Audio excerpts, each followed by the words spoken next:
Why are Brazilian punk recordings hard to find? Have you ever wondered why Brazilian punk recordings seem to be so elusive? The answer lies in the unique history and challenges faced by this vibrant music scene. The Brazilian punk movement began in the late 1970s and early 1980s, during a time when mainstream music industries largely overlooked punk. This led bands and fans to adopt do-it-yourself methods for recording and sharing their music. As a result, many recordings were released in small quantities, often on cassette tapes or limited runs of vinyl. These formats were not widely distributed or archived, making them hard to find today.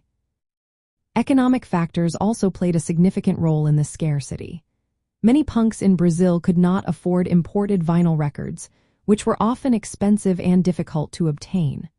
Local record shops, like punk rock discos in São Paulo, tried to help by creating mixtapes and distributing them at lower costs.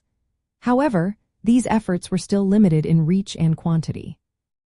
The combination of few official releases and informal circulation of recordings made it tough to access Brazilian punk music. Another aspect to consider is the decentralized nature of the Brazilian punk scene. Bands were spread across large cities such as São Paulo and Rio de Janeiro, often isolated from one another. This geographic fragmentation made it harder for recordings to be consolidated into accessible collections.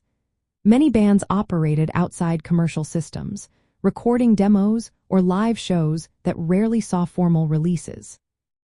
Political and social factors also influenced the punk scene in Brazil.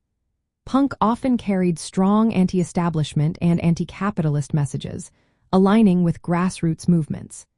This ethos discouraged engagement with mainstream commercial channels, further limiting the availability of recordings through official outlets.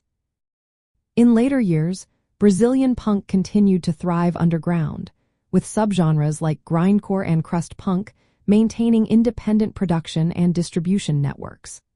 While this kept the scene authentic and community-driven, it also meant that recordings remained scarce outside dedicated collector circles and local scenes.